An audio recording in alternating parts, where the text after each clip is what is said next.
Ready?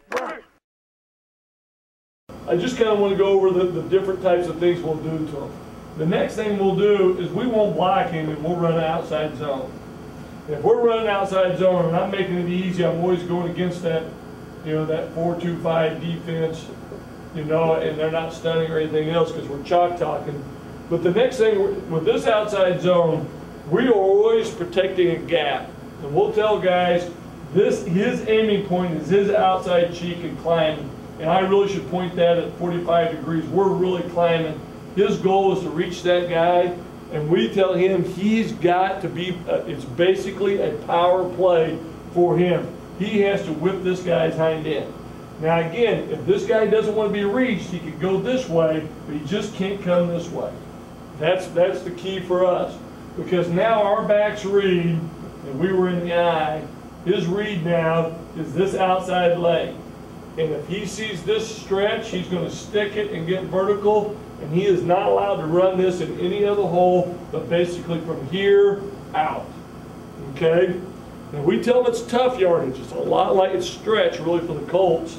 Okay? We tell them it's tough yardage. It's not hardly ever a home run. It is 5-6-7, 5-6-7, 5-6-7.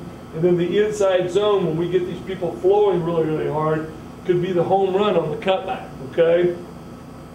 So as we're reaching here, we're always trying to get to the next gap, and that's our key. This guy is going to fit up in the C gap, or unless this C gap closes, and then he runs just as if he had the football. Now, as we run those two plays, we probably run these two plays as much as every other play in our playbook combined. Okay? And when I ran zone, or when I ran option, we ran, like midline and veer as much as we did every other play in our playbook. But for us, it's these two plays. Then the third play we'll do in it is really as a toss play. And the only reason why I want to bring that play into any point of conversation, sometimes we'll do it out of the gun, lots of times we do it out of a bunch set, but we're going to have some kind of pin and pull is what we like to do the most. And we're going to try to put this guy in here tight, pin and pull this tackle and get him up into that area right in there. And then we'll quick toss this ball out and try to get here. Again, not blocking this guy and hoping he's getting used to running and chasing. Okay? Now again, I guess I wanted my concentration of my talk to be about trying to put the same guy in the same difficult situation all the time. There's always two concepts of looking at something. If I'm going to run power football, I like to run at their best football player. If I'm running zone football, I like for their best football player to be the guy we're not blocking. Okay? So if this guy is a great football player, we're going to run away from him and get him doing the same things over and over again where we can manipulate what we do to him. Okay? Get him starting to think instead of reacting.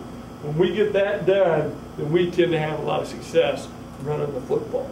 Again, I think in the last 3 years, and really over the last 7 years, we've been #1 offense 3 out of those 7 years in the entire state of Indiana. We took a little bit of a break. It was a couple years ago before we were #1 again. And we've been #2 twice, and then we've always been within the top 10. And our principles aren't much more difficult than what we are doing just right here. Okay?